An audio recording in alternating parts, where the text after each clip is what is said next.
Good evening, everyone. Thank you for coming here. I'd like to introduce Ravi Kuchmanchi. He's a founder of AID, Association for India Development. He did his IIT from Mumbai back in late 80s. Then he did his MS and PhD from University of Maryland College Park. He started AID in 1991. So 2016 marks 25 years for AID. So they were here celebrating 25 years. So for Better Tomorrow, approach them, if they can come and give us the speaker notes for Bloomington folks here. So they did. So it was happened just in 1 week, everything. So thank you, Ravi and Kiran, for coming over here. And Kiran, who's inspired by Ravi, he's a junior to Ravi in college. University of Maryland College Park. So he worked here till 2008 after completing his MS. Then even during that tenure from 95 to 2008, I think he was visiting India and he was very much interested in social work. So finally, I think in 2008 he moved back to India and he works on the farmers issues, root cause, basically sustainability, farming, everything. So that's about Ravi and Kiran. So I would like to hand over mic to Ravi. Kiran, yeah, you want to start it? Good evening, everybody. Thanks a lot for coming on a weekday evening and spending time talking about issues in India. Like Gopi said, both Ravi and I work with Association for India's Development, and I joined in '95. AID started in '91, so this is 25th year of AID, and I've completed 21 years in AID. So that's almost basically it's a generation, right? So whole generation of AID volunteers, have been involved in various ways, in development work in India, in getting involved in various issues which are being faced by the people in India. And I know that For Better Tomorrow is also a group which has many volunteers here. Basically, the idea of AID was that wherever we are located, in whatever position we are in, whatever is our background, we can connect to the people back in India. I think many of us who were involved in AID from early stages were all people who had come here either as students or as professionals, to do a job and so on. Along the way, many, quite a few people who are Americans or people who are born and brought up here have also joined AID, so it's actually a much more diverse group. But essentially the idea is that wherever you are, whatever your background is, whatever your position is, you can connect to the things that are happening back in India, the situation of people in India, and figure out ways in which we can make the situation better. Fundamentally, we also believe that it is not just, though our name is AID, it is not just aid that we are providing. It's not that, we are somehow in a superior situation and, we are here to basically provide help and or tell them how to make their lives better. Rather, we want to learn what is the situation which is being faced by them, what are the issues as seen by them. From their perspective. They might be farmers, they might be agricultural laborers, they might be women living in a slum in a city, or children going to a school in a village. How do they see, what is their worldview, how do they see the problems and issues facing them, and how are they trying to tackle them. And there, we can be partners with them and try to see what is the useful role that we can play. So it's a partnership. More than it is a one-way thing of we are giving them help or we are aiding them and then they are somehow going to become better.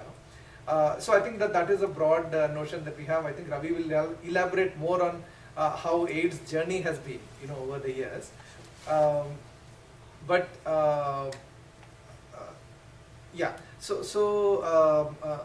I wanted to talk more about, I've been asked to talk more about the farmers' issues in India, which I'm working on, in a more focused manner in India.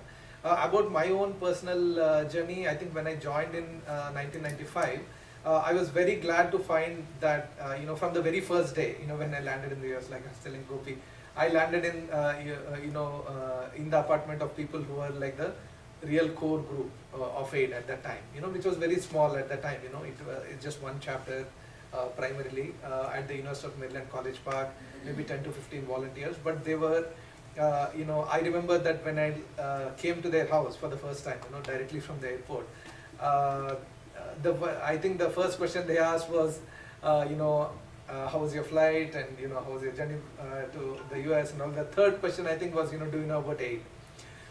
So I surprised them by saying that I already know about aid, because my professor at IIT Madras had told me that these people who are your seniors from IIT Madras who've gone to University of Maryland have already joined this organization called AID, and maybe when you go there, because I was interested in social work, and this professor, he's actually a professor in social sciences in IITM.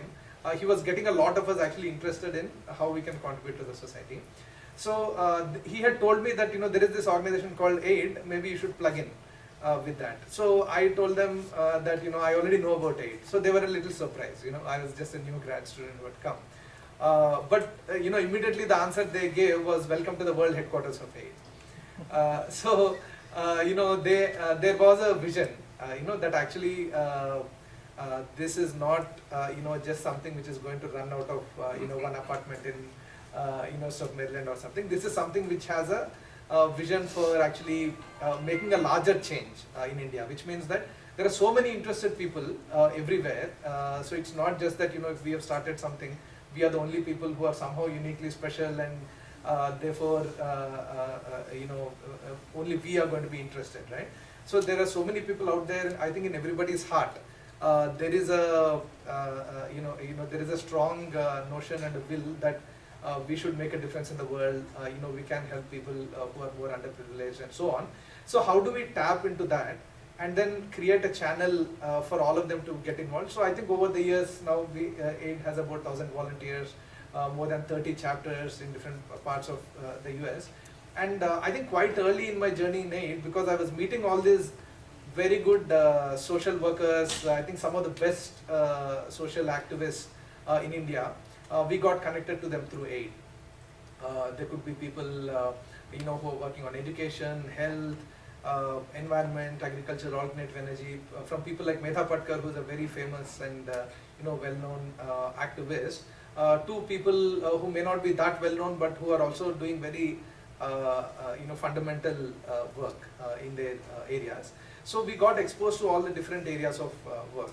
So my interest in agriculture and farmers issues, I don't necessarily come from a farmer's family. I mean, though 2 generations earlier, I think that my grandfather and his folks were also involved in agriculture. So talking about agriculture and farmers, where I think we should begin is that this is not something, when we think about agriculture and farmers, it's not something very distant out there.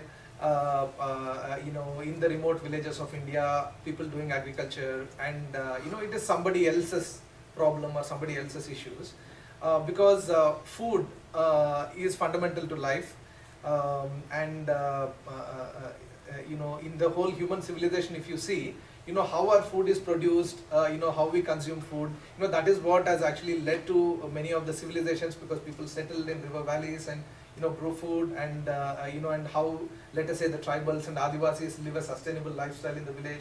Also in the forest is also related to how they actually produce and consume food and so on. So in our great urbanized civilization, I think we've lost the connection between how our food is produced, what all it goes through before coming to our table, before coming to our plate. And losing that connection, I think, has made a lot of difference in terms of our sustainability, how sustainable our civilization is, and so on. So in that sense, I think food is because food is fundamental to our life and to human civilization, that forms the connection point between us and farmers and agriculture, what's happening to them, and so on. So that is that's how I think we should look at this. That how we grow our food, how we treat our soil and water, from which we produce, and also how we treat the people who grow our food. These are really fundamental questions of our civilization, and I think that in some sense, in the last 40, 50 years at least, we seem to have gone in a wrong direction where we have broken a lot of the linkages which were there organically, over centuries and over thousands of years. So I think that is the sense in which we should look at this, issue of agriculture. And yeah, that's right. And I think it's absolutely right that a lot of the farmer suicides are happening in the, so-called dry land areas, where maybe there are no, river, big canal irrigation systems and so on. But the fact is that 70% of India is actually in this kind of a dry land where there's no even scope for canal irrigation. People may talk about certain huge projects which will bring through canals water to all these places, but that never happens actually, though thousands of crores are spent on that. So basically, groundwater depletion and and also this failing rains because of deforestation, all this. I think there are a lot of these are causes, and then heavy dependence on commercial crops like cotton and all that, where you put a lot of inputs and then you go into debt, and if the crop fails, then you are basically locked in this cycle of debt. So I think these are the kind of things which are happening. But one thing to note is that these are happening actually in many other states also, like in Punjab, for example, which is considered as a very prosperous, advanced agricultural state. Also farmer suicides are happening, and similar issues they are also facing. Though Punjab has canal irrigation water in many places, but because they've got locked into this very high input agriculture and so on, so they are also facing the same problem. Yeah, so about 150,000 farmers have committed suicide in the last 10 years.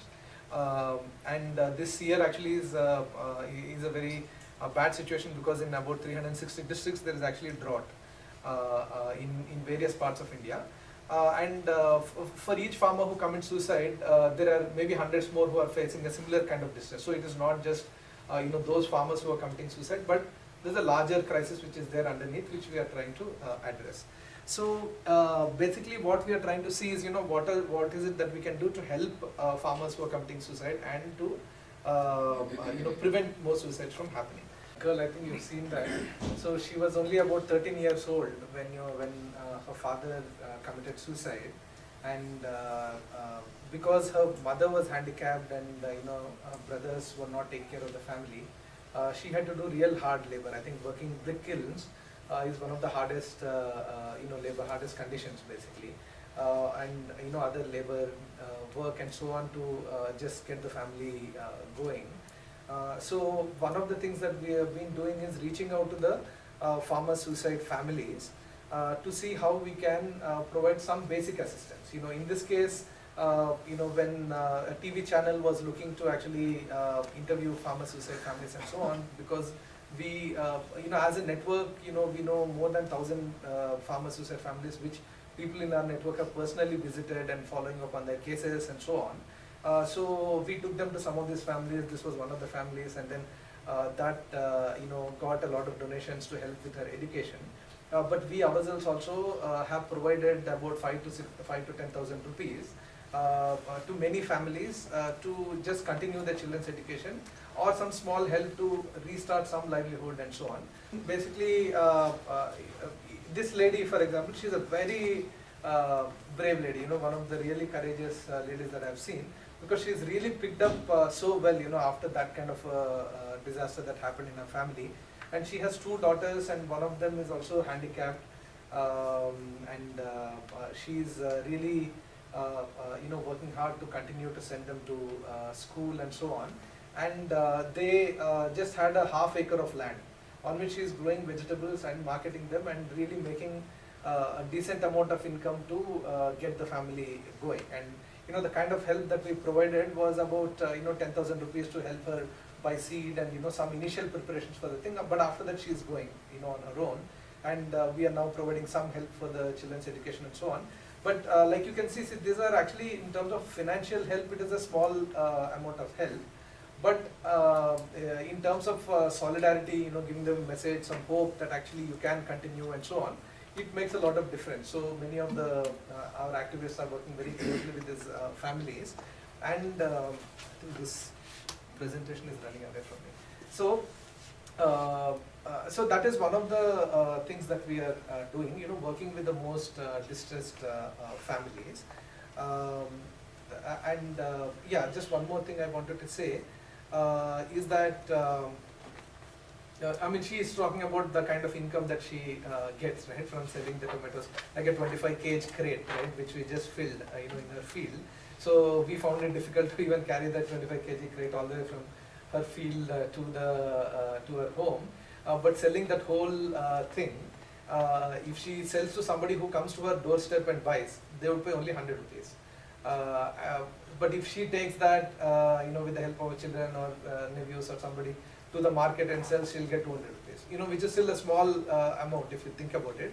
But the thing is, even that amount is, you know, a lot of times not available to the farmers. And if you look at the debt which actually pushed them to suicide, you know, her husband had about 1,75,000 rupees of debt.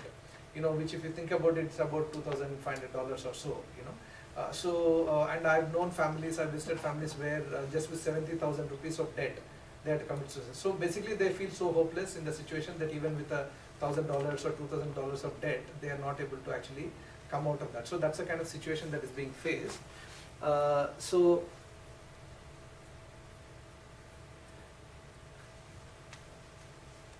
basically, I mean, I just want to give a brief overview of the kind of things that we are doing, you know, not getting into too much detail. So essentially, we are taking a three-pronged approach. One is, you know, work with the most distressed families.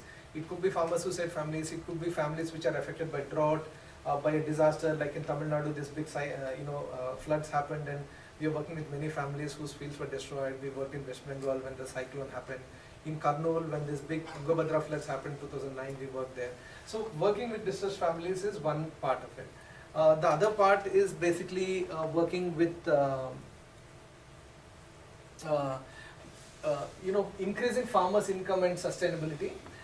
Which means basically you know, trying to achieve farmer level change where they reduce their input costs, go to more sustainable methods of farming, or form cooperatives so that you know, like that lady, you know, she doesn't have to sell at the lowest price. You know, she can actually hold, especially if it's a grain or something, right? Hold when you get a better market price and so on.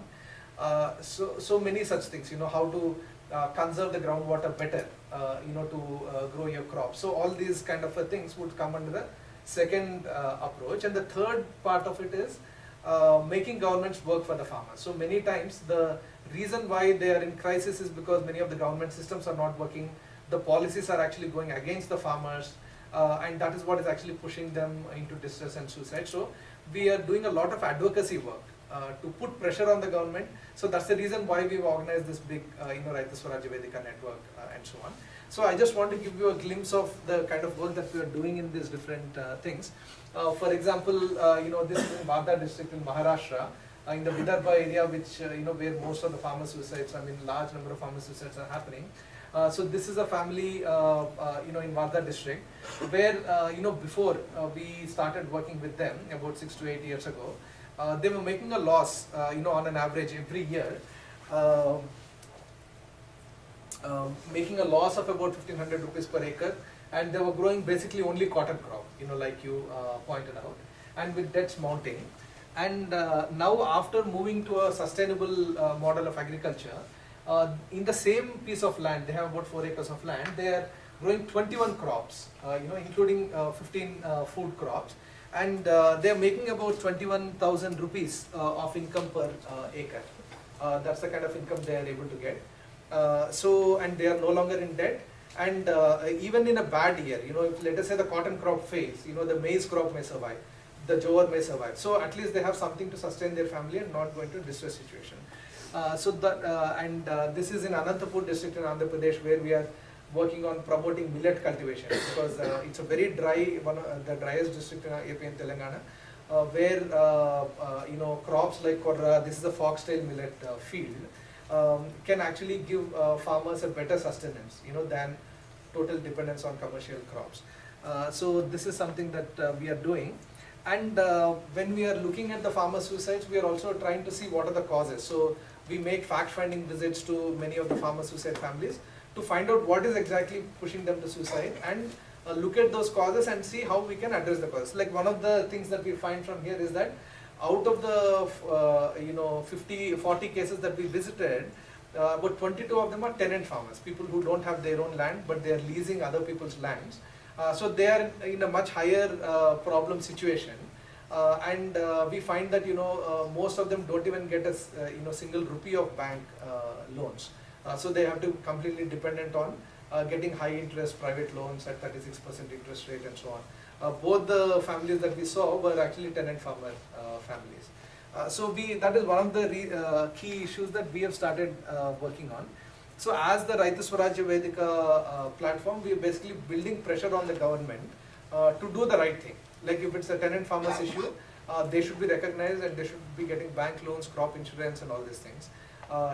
Similarly with women farmers. But the farmer suicide families, most of the time the government actually doesn't recognize that these are farmer suicides that are happening.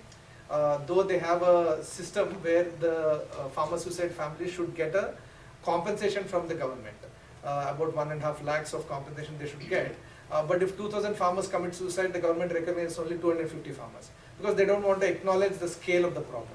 So through our campaigns and working at the Tahsildar office, collector's office, and following up on these cases and sometimes doing dharnas and all that if necessary, we've been able to actually bring this issue of farmer suicides and crisis to the top of the agenda. It's there on the front pages of newspapers.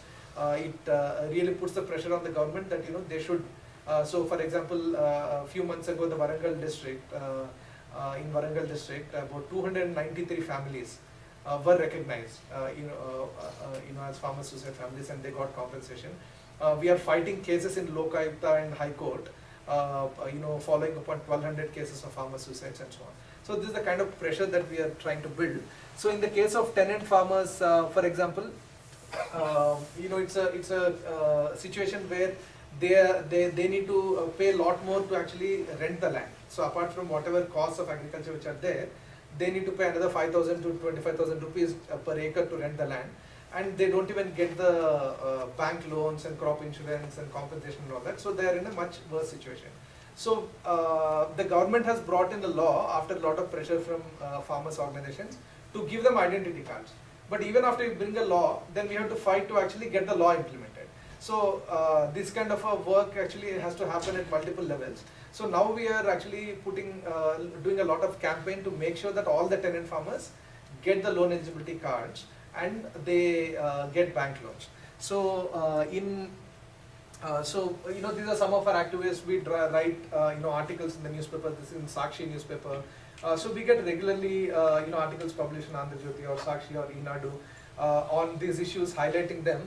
This is one of the activists who is being supported by AID, working on these issues. So by putting pressure through the media as well as at the ground level, right? Basically now every collector's office in Telangana at least really know Raitu Swarajya Vedika, because every 2 weeks we go to their offices and pressurize them on why not issuing the identity cards for the tenant farmers. So that whole thing has become a big issue. Now it is, it was covered by Hindu. It became a front page articles in all the Telugu newspapers on tenant farmers. Economic Times covered it and so on.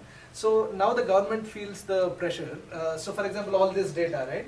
This entire data is actually collected by Raitu Swarajya Vedika and provided to the newspaper. So in some sense, we also act as do reporting work essentially, working with some of the like-minded journalists, so that to make sure that all these things get into the newspapers. So finally, the government actually announced, this is a big article which appeared on the front page, saying that they will issue the cards, and they describe the procedure, and they even set targets in each district. So many cards we are going to commit to give. About 4 lakh cards they have committed to give. But actually, and this is a photograph where these are tribal farmers from Visakhapatnam district. For the very first time, they got the loan eligibility cards and also got loans. I mean, until now, in their entire previous generations, they had never got a bank loan. But now they have got it for the first time. So they have, it helps them come out from the clutch of the money lenders, right? So these are the kind of things that we can do with a combination of field work and advocacy work, putting pressure, through the media and directly, talking to the officials, talking to the ministers and so on. So that's the kind of work that Raitu Swarajya Vedika is doing. This tenant farmers is one example. We're also working on women farmers issues. We are working on the drought situation that is there currently. Just 2 weeks ago, before I came here, we expose the fact that fodder is not being supplied to the for the cattle, though drought is declared. Once drought is declared, the government is responsible for ensuring that there is fodder availability. They didn't make any arrangements for that, so we put pressure on them, and then the Warangal district collector announced that in 11 mandals they are going to they will open the fodder centers to supply fodder to 1,000 cattle. So many distress sale of cattle we were able to prevent, by this kind of a move from the Warangal district collector. So basically, I think this gives a broad idea of the kind of things that we can achieve on these three fronts. One is reaching out and providing relief to distressed families.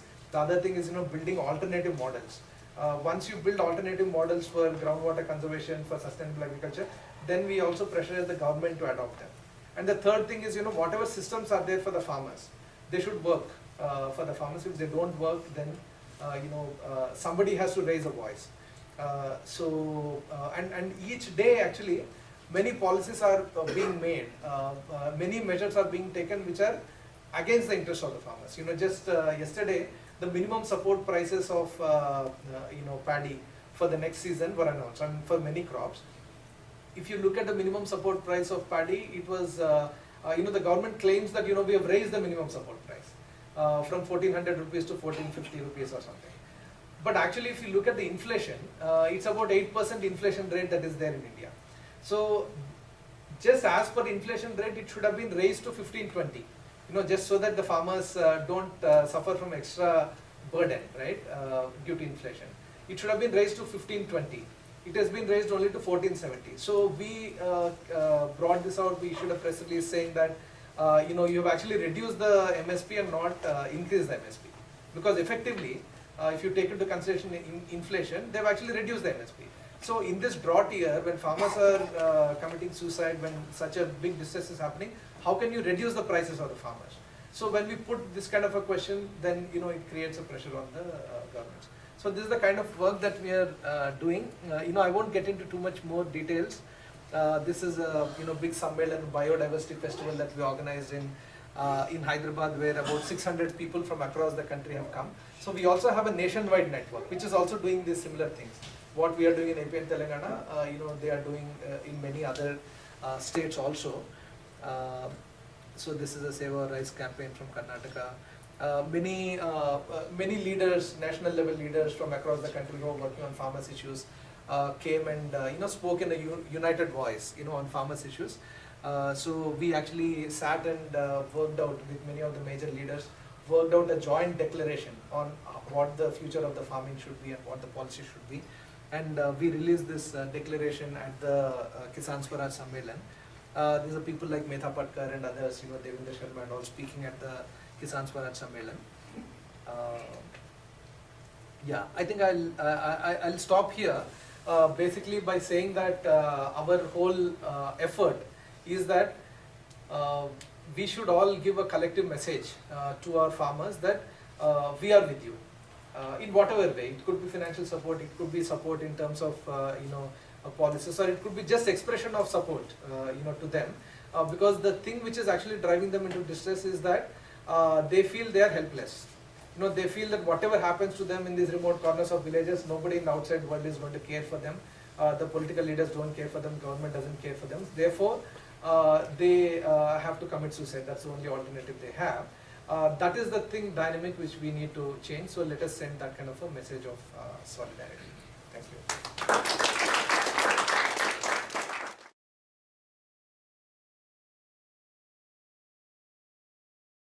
Themselves, then you will find how the farms of these villages are being drowned, and how they are struggling to fight the government to provide them a place in a different place where they can continue their cultivation, right?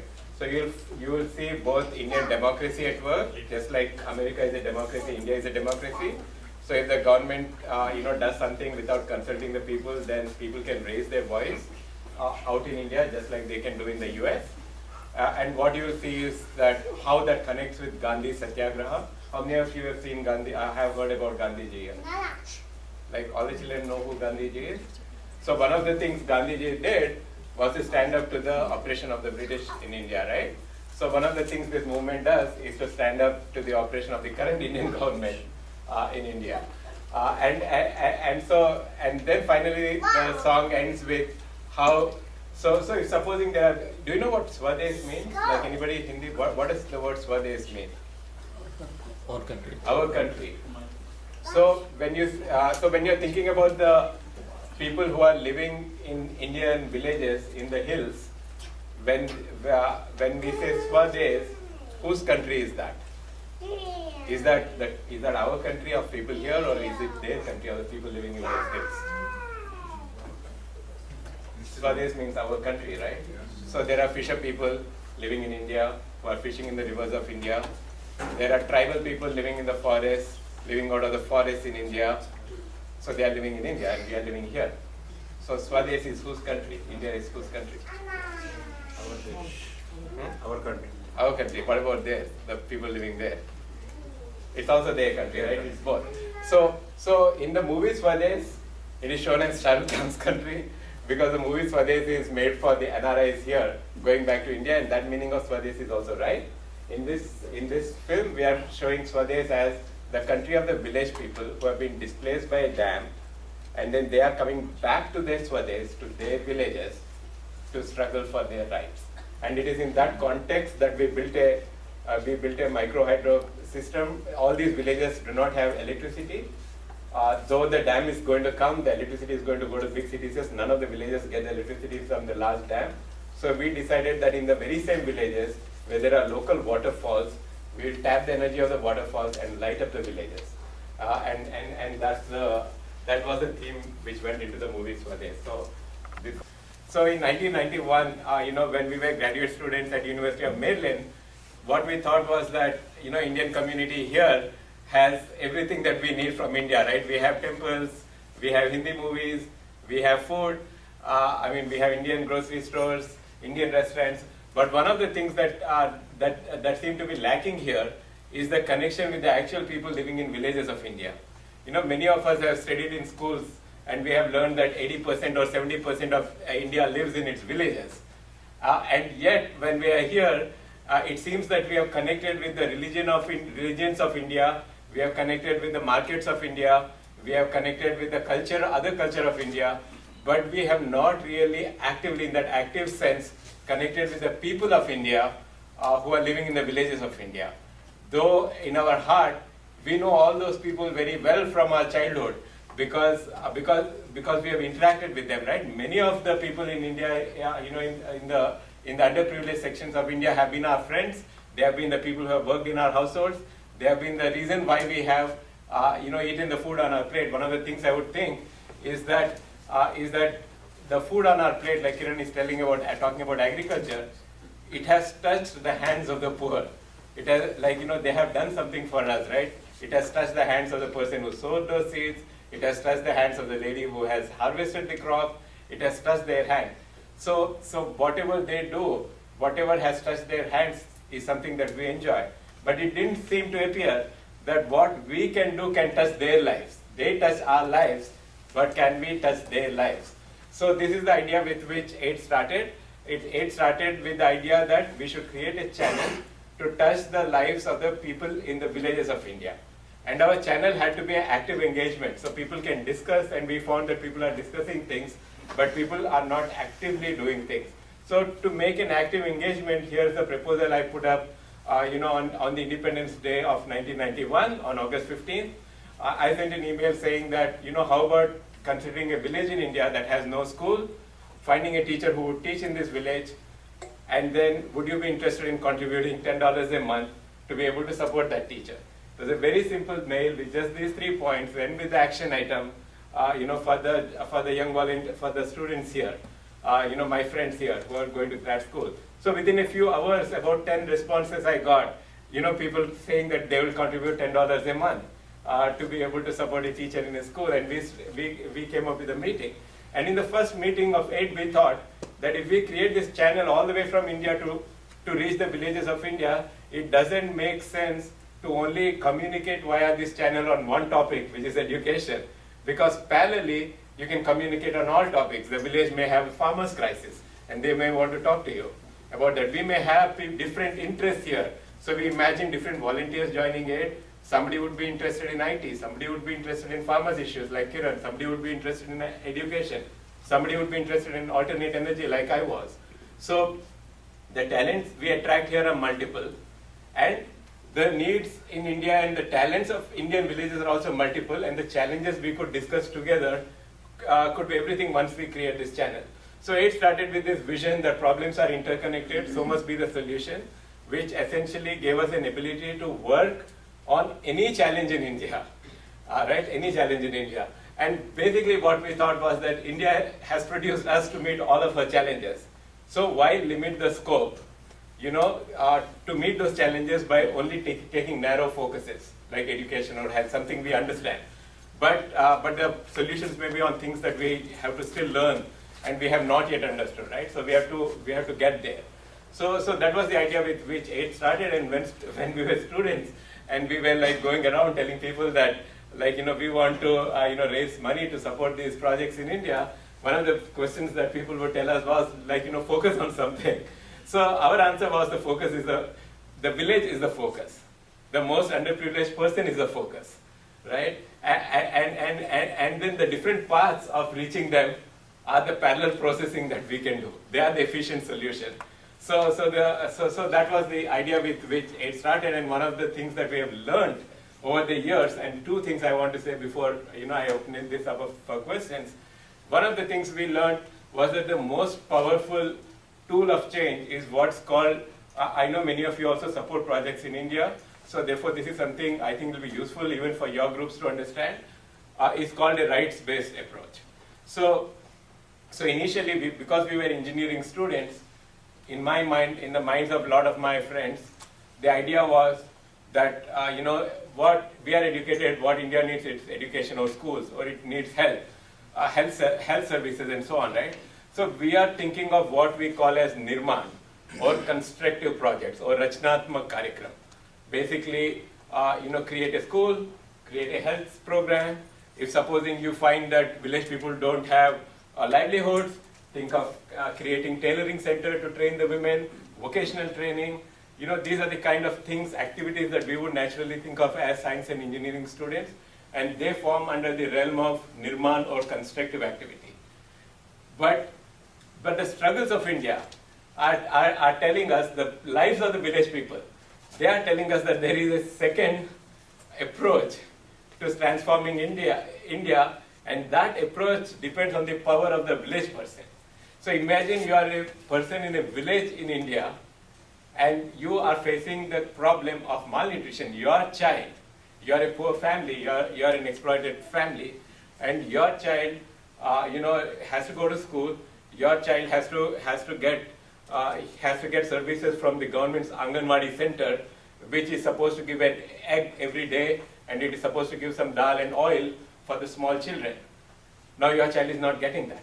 So as a village person, what would you do? You would hammer on the doors of the Anganwadi teacher, and you would ask them, how come my child is not getting these services, right? And oftentimes that's what village people are doing, because they are struggling against the injustice. Why is the Anganwadi teacher not providing them the required egg? Because he or she might be siphoning that amount and selling them elsewhere and making money for themselves. And so the village person's, the possibility of solving this problem, which depends on the strength of the village people, is to make the Anganwadi function properly by knocking on the doors and ensuring that the Anganwadi distribution happens correctly. So what AID does is it provides a strength to this village person to make that demand, so that the Anganwadi system, so that they write. So what the government gives services, I'm sure that many of us send our children to the public schools in the US, right? And education is free, public education is free for children. In the same way, any government has free services for the children, because children are also children of India, right? Children here are children of America. They're not children, your own family's children. So the state has a certain responsibility. It's the right of the child, to get a fair education, to get basic food so that they can survive and grow. So it is a right of this village child to ensure that the Anganwadi system works well, to ensure that the village school works well, and it is the strength of the village families to be able to stand up and demand those things. And therefore an effective solution comes when aid or any other NGO or funding agency understands that this is the strength, the village person is at the center of change, not we who are far away. Their strength is their voice. Support through activists who understand these people, support their voices and demand that the government services are accountable to the people. And thus, you can make the Anganwadi function, you can make the village schools function, you can make the government responsible for the agrarian crisis. So that is called a rights-based approach. You recognize the rights. So for the same things, education, health, and so on, there are advocacy groups in India who are raising the voice from the people, raising the voice of the people to demand that the primary healthcare services function properly, to demand schools function properly, and to demand that livelihoods function properly. So one of the Indian governments, through this demand, for example, beautiful solutions come about, which you cannot get if you think about providing livelihoods as training people to do tailoring, right? You cannot think of a solution of this scale. And one of the solutions that has come out because of the groups for livelihood in India, for livelihood for Indian rural families, because groups have recognized this struggle, is what's called the Mahatma Gandhi National Rural Employment Guarantee Act. So Indian right to information groups, working with economists from Delhi University and so on in India, and even consulting people like Amartya Sen, made the UPA government give an act which essentially said that 100 days of work will be given to every rural household in India. And the idea is that, like a lot of labor in India is seasonal, and therefore there's a lot of migration. So during the monsoon months, anyway, they can get their, their local labor in the fields. But in the off-season months, for about 100 days, give them government-supported employment in a mass scale, whose budget runs to about $3 billion to $5 billion a year. And the idea is that so this is now an act. So India has, for the first time, guaranteed employment to all rural households for 100 days work at the minimum wage rate of about 120 to 150 rupees, depending on the state, per day. It does two things. One is that it gives employment to the village, it puts money in the hands of the poor, in the hands of the exploited to trigger a village economy. And the second thing is the work that they do has to be local in this act. So it helps create infrastructure in the villages.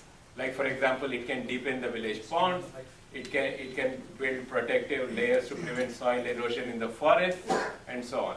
So the manual labor work that the people do would help build that infrastructure. And because it is at such a grand scale, what it does is that it gives the village person an ability to not take up a job, a private job that is exploiting them. Because if supposing, some employer, if you're not starving because you have the Mahatma Gandhi National Rural Employment Guarantee Act which is giving you work, then you have the ability to say no to a job where the wages even are far below the minimum wages simply because the labor is being exploited, by the people. So it has essentially also raised the wages of the private sector in the villages of India. So that's the kind of change you can bring about. That's the power of change you can bring about when you have a rights-based approach. So one of the things that it does is, yes, it does do Nirman Karikram. So we have a lot of our programs are of Nirman Karikram, like the micro hydro program and the pedal power generator that you see here. We have constructive activities. We do run schools. We do, we do organic sustainable agriculture. A part of the Kiran's agriculture program is to empower farmers to go into organic farming practices. So, and that's the Chetna Vikas example he gave, how, that farming family went from 1,500 rupees loss to 20,000 rupees or so profit per acre, right? So that is through the organic farming practice. But at the same time, along with that, we work on advocacy or a rights-based approach, like essentially make the government accountable to the farmers, to the children of India, to the labor of India, to the people of India. And that is what makes a powerful transformation.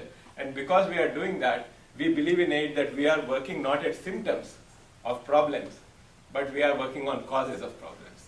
So aid essentially is an organization that, because it has on its plate the complete agenda of all issues, it has on its plate the complete idea of Sangharsh Seva Nirman, that means advocacy, constructive activity, and volunteerism. Because it has all of these things on its plate, essentially we have tools to understand what is the causes of problems and not work on symptoms. And I'll just give you an example based on my own experience on this. So one of the things is, after working with some groups like the Bilgaon Microhydro project, for example, is done by engineers from People's School of Energy. Their names are Anil and Madhu, along with the Narmada Bachao Andolan and Arvinda and me from AID, and a bunch of people from Dadgaon, a small town near the tribal village. So it was a collective effort of all of us. So through that effort, one of the things that I learned is what the poor people in in villages without electricity pay for their lights. So if you don't have electricity in your home, what do? You either burn a candle, or in India you burn a kerosene lamp. But that kerosene costs money. So how much do you pay for kerosene? It's a fossil fuel. So how much do you pay for kerosene? So typically you will be paying, there will be 3 liters of kerosene for 1 month, for this year. And the 3 liters would cost about 40-50 rupees at that time. But then you go back, but then if you start calculating how much would 20 units of electricity run a couple of tube lights for a month? Tube lights don't take much electricity. How much would they cost? And you find that 20 units would cost about 2 rupees, 3 rupees a unit, and it costs 30 or 60 rupees. I mean, it costs about 60 rupees. Very same thing to the kerosene lamp. The thing is that electricity coming from a thermal plant has 33% efficiency, while a kerosene lamp has a 1% efficiency in converting fossil fuel to light, right? The kerosene lamp is hot, you can't touch it. The tube light you can even touch, because most of that is going in light, most of this is going in heat. So you pay the same amount of money, the more inefficient device is giving lesser light, the higher efficiency device is not being used, because because that power is not reaching the village people. So when we study this, then we come back to the plain villages in Srikakulam district, where actually the power lines come to the village. In every street there are power lines. But then you notice that the houses that are made out of mud walls in this village, unlike in Bilgaon, which is off the grid, right? That's why we had to do Rachnatmak, Nirman Karikram. We had to build a alternate energy system to light up that village, right? But in Srikakulam, it is, even here there are households without electricity. But it's in the plains, electricity has reached your village. But in every household that has brick walls and slab, there is electricity. But in a lot of households which have mud walls and leaf thatched houses, the electric line is not going from the pole to the house. So they are burning kerosene lamp. So why is this the case?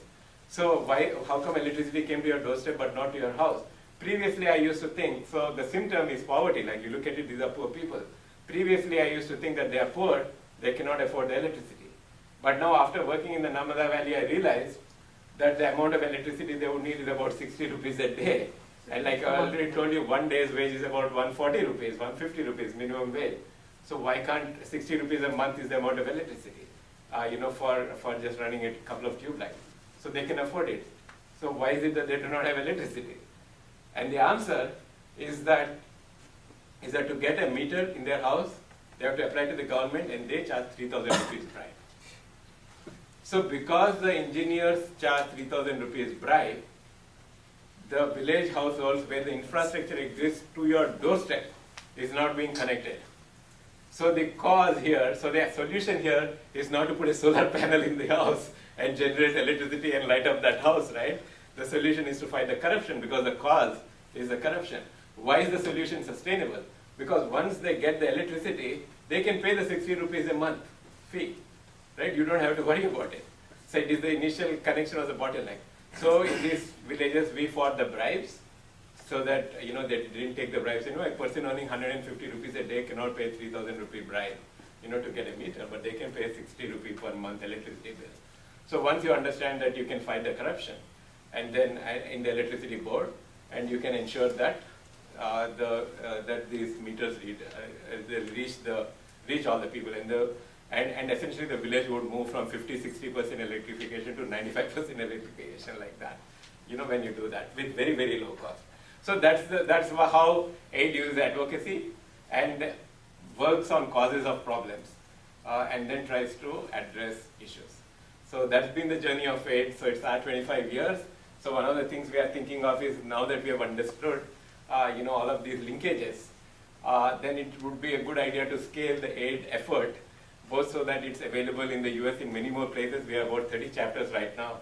We are looking to start new chapters of AID, as well as or new interests, or if people here are interested in linking with AID, we could think about doing that. As well as we are thinking of scaling up our support for the work that's going on in India. So those are the goals of AID. Thank you.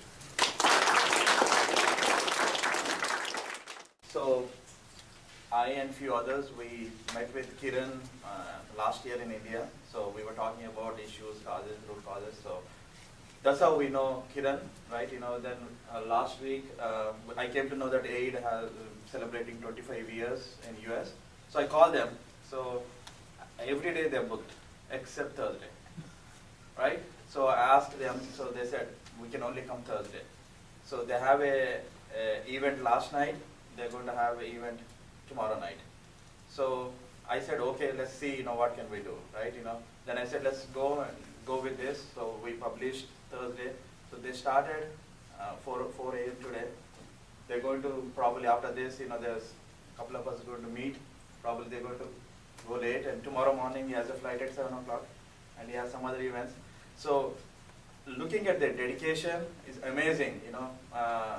Whether it's Kiran or Ravi or any other AID volunteers, I think they always think about, they breathe, they think all the time, about how can they make a social impact. So thank you, Ravi, and Some of the biggest challenges you faced and overcame in this 25 years? Any specific examples? You said you are fighting corruption and so on. So how exactly did that work out, and how long did you have to struggle till the final? Just wanted to add to that question too. Actually, I had that extended, same question but little extended. So over the period of time, like 25 years, you would have gone through a lot of challenges and situations, and at some point of time you think you're stabilized and you're progressing, but again you come across new challenges. So what are the core problems where we are not working right, or rather what is something which is not going well and we are still going back to the same problem again? We'll answer this. I just wanted to see if there is 2 or 3 more questions, then we can answer all of them together. I have a question related to the farmers thing. What I've seen, first, an excellent job, right? It's like a great thing to have activism in the farming community, especially around the suicide rates. What are some of the early warning indicators that you kind of bring in the change, right? Because some of the things happen after the suicide. A life is a life, right? At the end of the day, but are you fighting any of or are you bringing in change? The early adoption kind of a thing, wherein you see some of the early warning indicators, and how do we avoid a suicide to begin with? And what are those change management things that you're working on? So you guys started 25 years back, and level of maturity from then to now, the more people coming into NRIs and more people willing to provide help with them. Monetarily are coming in there and working there. Now there are so many organizations. Since you started 25 years back to now, you see there are so many voluntary organizations trying to make a difference in India. How do you make that keep all of them working towards one goal, or how are you connecting to other organizations that are working around with you in the same mode and passion? And how do you plan to grow that, level, maintain that level of, so many people wanting? I want to, now hearing to this one, attending, I want to help in whichever way I can. Now, how do you maintain all those people, help pouring in to you? So do you have, what kind of organization structure do you guys have to collect all these efforts, thoughts from other people, and put into the right places? Yeah. So regarding some of the challenges we face, right? So we can also talk about challenges that our own personal work has faced, as well as challenges in general that social activists are facing in India. So one of the things that pleasantly surprised me in '97, that when we went back, was that there were a lot of activists, like famous activists like Anna Hazare, you would have heard of, right, and Nida Parkar and so on.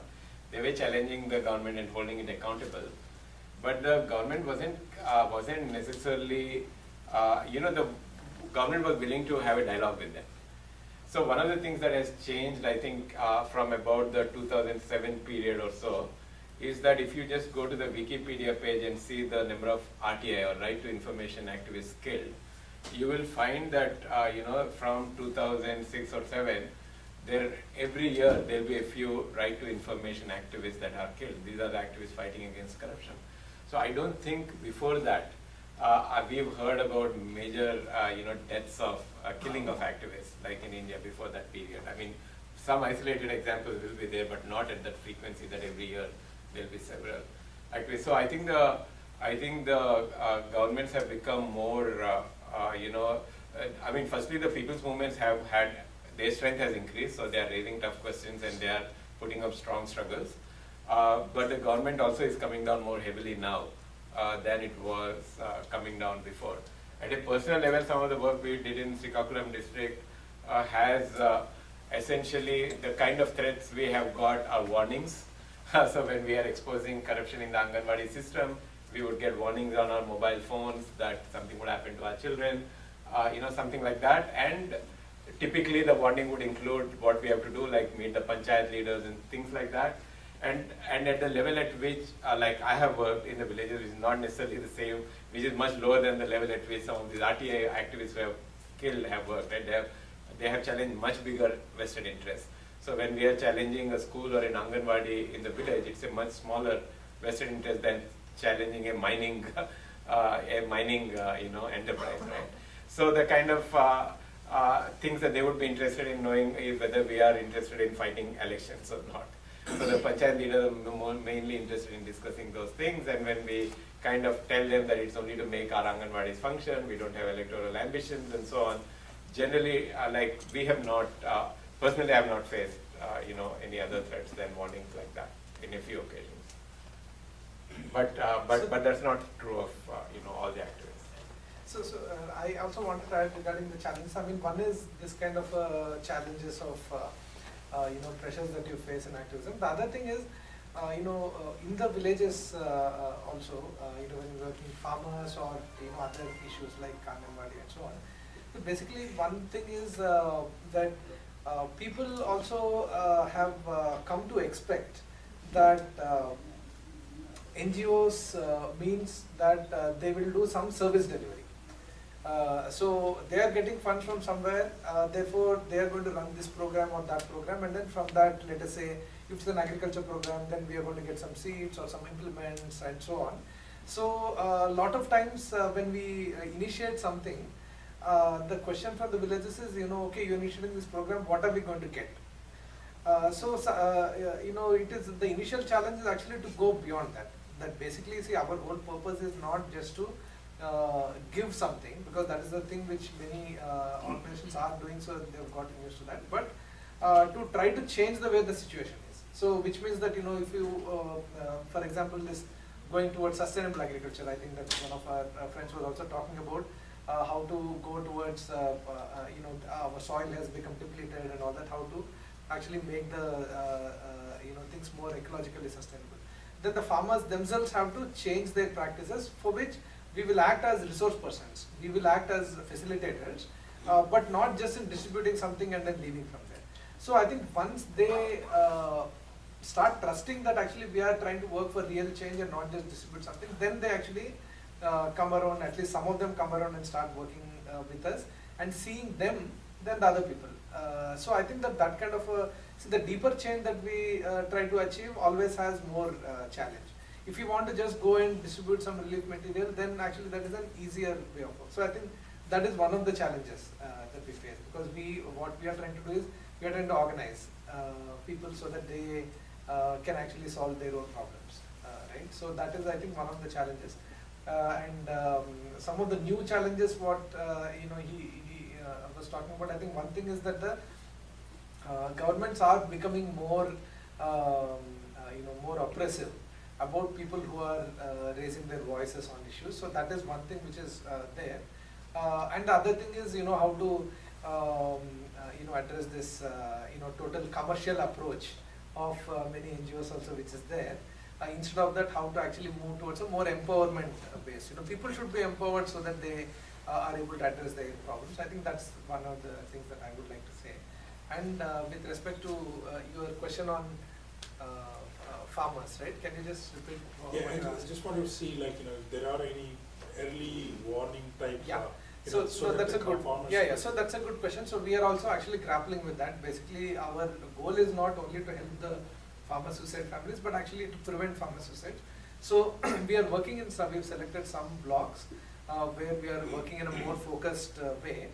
So when we are going to villages and actually having village level meetings and so on, one of the things that I initiated is that we should ask, who are the most distressed farming families in your village. Just ask an open-ended question. So people do come out, that okay, initially they may not actually respond to the question, but as you try to probe, who are the people who are most in debt, who are the people who may be going through some kind of a crisis in their family, or where there are more old people or whatever, right? We typically are getting a picture of about 5 to 10 families in the village who seem to be more in distress. So in those villages, at least where we are working directly, we are trying to see how their problems could be addressed, so that they don't go off the edge, where they feel very desperate and so on. So that is one thing that we are doing. The other thing is this larger systemic level work. See, if tenant farmers are more in crisis, then if we are able to address the tenant farmers' problems, then automatically the number of suicides will go away. Like for example, last year, through our work, about 45,000 tenant farmers have got loan eligibility cards. So this means that about almost about 25 crores of rupees have they have got as bank loans, which they were otherwise not getting. So my my estimate, based on statistical thing, is basically that about 100 farmer suicides may have been prevented, because of this 45,000 farmers. So I think that is the kind of systemic way in which you can actually prevent the farmer suicide. And one follow-up question on that, like, so what's the insurance penetration thing, either be it the new schemes that the government is introducing around, insuring the farmer's life, as well as the crop insurance in itself? What's the penetration that you have seen on the scale that See, insurance actually, anybody who gets a bank loan for crops is now being automatically insured. But like I said, 40% of the people are not 30-40% not getting loans because they don't have the pattas. But the others are getting loans and they are getting the insurance. But the insurance is not being effective at all. We've toured so many villages where they have faced many crop losses in the last 5-6 years. From many farmers would say, like 2005, I think was the last time anybody got an insurance payout in our entire village. It's like that. So insurance they are paying, actually they don't even know that it's being cut from their bank accounts. But the system is not working properly. So that's one of the things which has to be made better. Even some of the recent scheme which was announced, like the Prime Minister Krishi Bima Yojana and all that, doesn't really address the core problem. It only reduces the premium so that more farmers can afford. But like I said, 60% farmers are now already insured, but they are not actually getting the benefit. So that's a many key problem. And what you had asked, right, about how people here can engage. So I think that we can actually talk in a little more detail. I guess other people also may be interested. I think the way AID functions is that AID has chapters in different places in the US. And each chapter, reaches out to their own community, raises funds through individual donations primarily, maybe some grants from companies and so on, and then it also discusses and chooses which project proposals to support. So it could be, it has projects in about 25 states, all around the country in different areas like this, education, agriculture, health, and alternate energy and everything. Any chapter can pick up any particular projects and then decide that okay, this year we are going to support these 4 projects. And typically what happens is that aid volunteers also go and visit those projects, and when they visit the projects they get more insights about what is exactly happening. And for every project actually we require that there is at least one visit which happens before we approve the project, so that we know that this is a very genuine thing. But if it is a continuing project which aid is already supporting before, then it may not require a visit immediately. So that kind of way is what aid functions. Wherever there are, when people are trying to get involved, wherever there's a nearby chapter, they could get involved. If somebody wants to start a new chapter, then aid central team can facilitate that, by providing the resources and how to set up and so on. That's one way. And the other way is, volunteers can get engaged even if there is no chapter, because they can actually help in different ways by, let us say, getting involved in agriculture issues or some. So we are trying to also figure out ways in which people can engage even without chapter. And the third thing is, if there are like-minded groups, like for example, For a Better Tomorrow, we can actually talk about some collaborative work.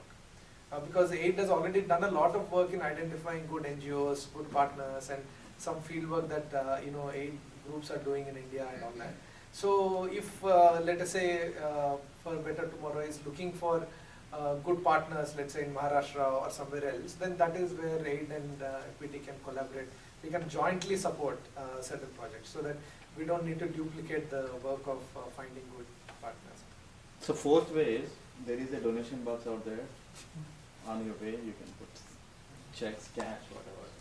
So Ravi, you mean to say from 2007 onwards, there is more activists are being targeted. So what is the why 2007 onwards? I think globalization could be one of the reasons, because there's a more aggressive, movement towards essentially trying to extract natural resources from India and not wanting to have anybody to question that act. To question the act of extracting the natural resources.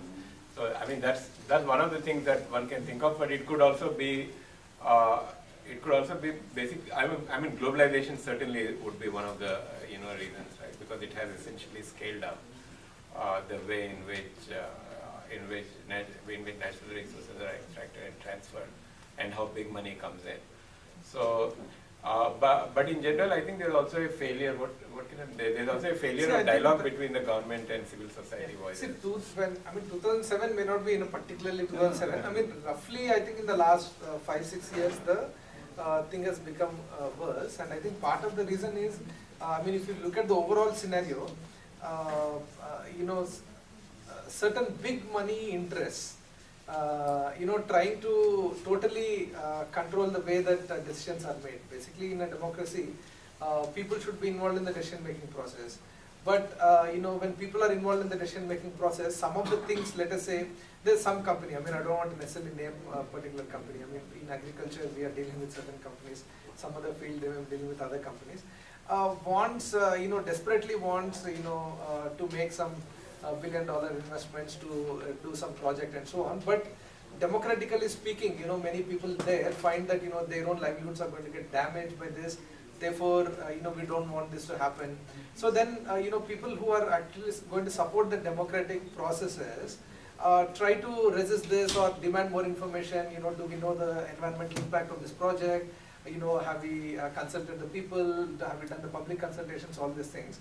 When these questions are raised, then actually the government is supposed to answer them and take it through the democratic process. But because the government is also controlled by the big money interests, then what happens is that the government itself tries to undermine the law. If the law requires that public hearings be held, then sometimes what they are doing is that they are surrounding the entire public hearing area with a lot of police, just saying that somebody is going to disrupt this hearing. That's why we are doing this police presence. With such a large police presence, the villagers actually won't come and share their problems, because with every word said by anybody recorded. Yeah. So then, if some activists, try to mobilize the villagers to come in, then they will become easy targets. So I think these kind of things are happening more and more. Basically, there is desperation on one side that somehow or the other, we have to get these projects through, and any democratic participation will actually delay these projects. So that is a desperation coming from one side, putting pressure on the government, and government is actually, because they are taking a lot of funds legally from the companies, they are trying to go. On the other side, people are really in a desperate situation because their livelihoods are already not good. They may be depending on forest, they may be depending on land. If those things are taken away from them, let's say there's a water problem in that area, right? If you are trying to establish a plant which is actually going to take 1 lakh liters of water every day, then all the farmers in not just that village but in the entire neighboring area know that the entire farming situation is going to get very adversely affected. But then without any permission, that factory is already established. Then what do you do, right? So these kind of things are becoming more and more. That is what I will say.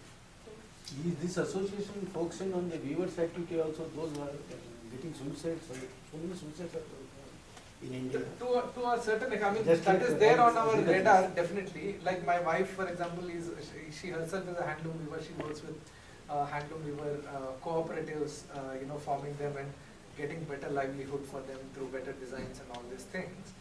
So we do support a few organizations. I mean, not the organization where she's working, but other organizations. So we also try to make products and also market them in the US or market them in Indian cities. So there's a group in Rajasthan which is making handloom things, which, like for example, tomorrow when Ravi is going back to Maryland, one of our volunteers is hosting a event in her own house, inviting all her friends and all that to exhibit the products which are coming from Indian villages, which are basically handloom, tailored clothes or khadi clothes in Srikakulam, in the Pundur area, which is a khadi area. So the Pundur khadi material, we are trying to make those into garments and then market locally. I mean, mostly it is marketing locally, but we want to people here also to connect to these things. So, for example, is this a Jivika shirt? This is not the Jivika shirt, but this is also a handloom thing. This is a Pochampalli handloom. So, Because they are not getting minimum returns, even after their great struggle. yeah, Because I have really experienced that. yeah. Could you elaborate on this corruption issue that you solved by, you're saying you have to pay a bribe of 3,000 rupees per meter, already So in that particular, today you can solve it through the Right to Information Act. So one of the things that happened is that in 2005, Indian government passed the Right to Information Act. So if you apply for an electricity connection and you don't get it, today as a citizen you can file an RTA, it's called. By paying 10 rupees you can ask questions to the government and the government has to respond. And that act is reasonably, I mean, all the RTA activists ensure that that act is, is reasonably okay, like the government actually responds. Otherwise, there are penalties on the government officers. So, so if supposing you file, for electricity connection and you don't get it, you could ask a question like, what happened to my case? What about other people who have filed after me? What is the status of their application? With which officer is my file stuck in? If you So ask. within 30 days, they are supposed to respond to that. So when they respond to that, suppose they have to give the correct information. Suppose they say that you applied on April 1st and 20 connections were given for people who applied after April 1st, then automatically they will be in a dock because it means that they have paid a bribe and I didn't pay a bribe. That's why I didn't get it. So then you would get the connection. So then actually what happens is that the moment you file the RTA application, within 15-20 days, they actually come around and solve your problem because they know that they would actually get exposed. So it becomes a tool in the hands of people. So in our particular case, because Act was not there, so the example I gave was before 2005. So what we did was we got 20 families to apply for a connection and essentially take the stand that they won't pay a bribe. Obviously they won't because they weren't able to pay. And then so negotiations started with the electricity board and these 20 families, where they were telling us that, instead of 3,000 rupees bribe per head, since 20 of you are coming, it can be a lesser amount of bribe. So like 2,000 and all that. But then it stopped at like 800 rupees. And still we were per head and still we weren't willing to pay the bribe. Then our village people went to what's called the Anti-Corruption Bureau. So even in the government, it's not a monolith. You can ping different people in different departments and somebody might support you. So the ACB chief essentially out there advised us to essentially like take this issue to tell the engineers' homes that there will be an ACB raid, and that was enough threat that the ACB would raid the engineers that they agreed to. And then once they opened the gateway 20, like we literally, they knew, that through that we would process many more. So we did about 1,000 or 2,000 applications, by filing after the first 20. Reluctance on part of the villagers to, you talked about rights advocacy. Did you feel that some of them were hesitant or afraid, or were they willing to follow along with this action? No, basically both us and the village people will grow with doing something like that.